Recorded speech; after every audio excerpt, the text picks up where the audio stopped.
నీళ్ళు వస్తే డబ్బులుంటే 3 yearsలో కంప్లీట్ చేయొచ్చు.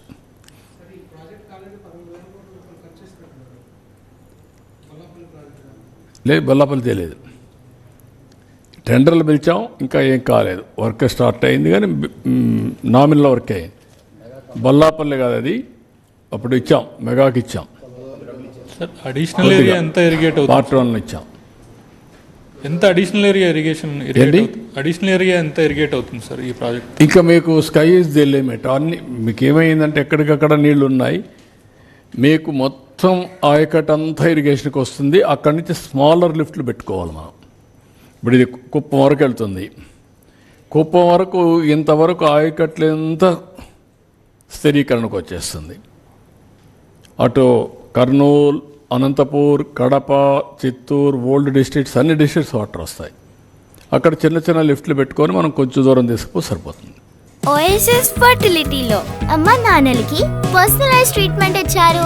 In the good hands of science. Mummy daddy అవ్వాలంటే ఓఎస్ఎస్ కి కాల్ చేయండి. ఇది అన్మెజరబుల్. నేను నా లెక్క ప్రకారం మా వాళ్ళు ఊరికే పక్కన పోయే నీళ్ళు లెక్కేస్తున్నారు. అది కాదు. ఇది ఆల్ రిజర్వాయర్లో నీళ్లు ఉంటాయి. రెండోది, అక్కడి నుంచి స్మాలర్ లిఫ్ట్ వల్ల ఇంకా కనెక్టివిటీ పెరిగిపోతుంది. Water security for agriculture, for industry, for drinking water, environment.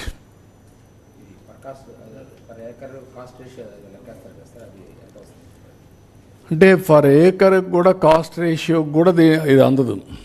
ఎందుకంటే కొత్తగా ఆయకట్టు క్రియేట్ చేస్తే మీరు చెప్పేది కొత్త ఆయకట్టు వస్తుంది. ఎగ్జిస్టింగ్ రిజర్వాయర్స్ని నెక్స్ట్ ఎన్హాన్స్మెంట్కి వెళ్తుంది అన్నిటికీ.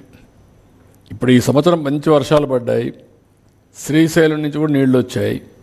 జాగ్రత్తగా ఆపరేట్ చేసాం. 750 TMC నీళ్లు ఉన్నాయి.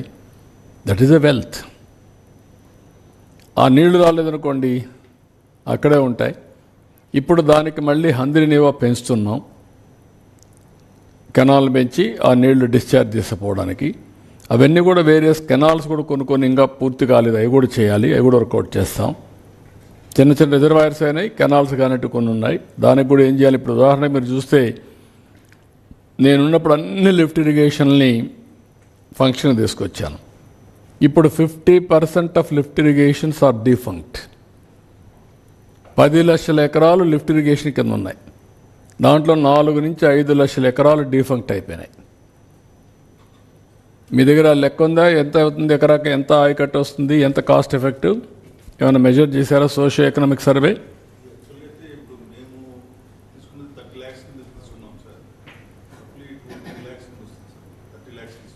30 lakh ఏకర్స్కి.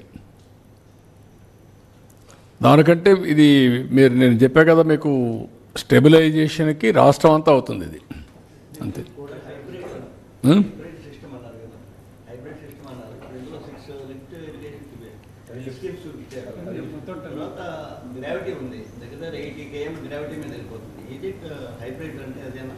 హైబ్రిడ్ అంటే కాదు, ప్రైవేట్ ఫండింగ్ హైబ్రిడ్, నాట్ ఆ ప్రాజెక్ట్ హైబ్రిడ్ కాదు.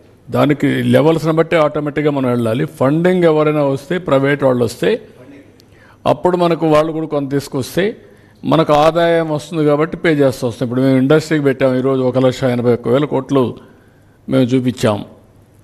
దాంట్లో దగ్గర చూస్తే మీరు 2,80,000 మందికి ఉద్యోగాలు వస్తాయి.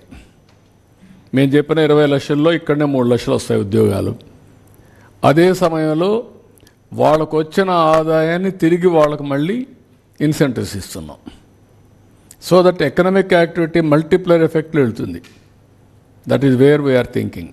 ఇప్పుడు BPCL ఉంది, 92,000 కోట్లు ఖర్చు పెడతా ఉంటున్నారు 5 ఏళ్లలో. మేము 4 ఏళ్లలో చేయమంటున్నాం.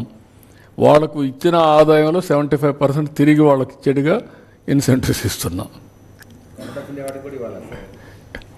ఎవరైనంత ఇది వ్యాపారం, వాళ్ళ కంపెనీ వ్యాపారాలు ఇవన్నీ. లేకపోతే రాష్ట్రానికి పోతారు, ఇక్కడ పోతాయి.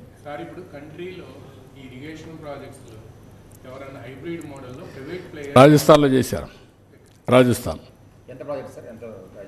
25,000 కోట్లు 20,000 కోట్లు చేశారు. ఎంత అనేది ఐడియా ఉందా? 20-25,000 crores. గవర్నమెంట్ పే చేస్తుంది ఇన్కమ్ మీద. ఇప్పుడు ఒకసారి ఇన్కమ్ పెరిగిపోయిన తర్వాత జిఎస్టీ ఇవన్నీ పెరిగిపోతాయి, పర్ క్యాపిటా జిఎస్టీ అన్నీ పెరిగినప్పుడు పే చేయడం పెద్ద కష్టం కాదు. అదే మీరు కన్స్ట్రక్ట్ చేయడం ఆఫ్టర్ 10 years అయితే డబుల్, వచ్చే ఆదాయం కూడా రాదు.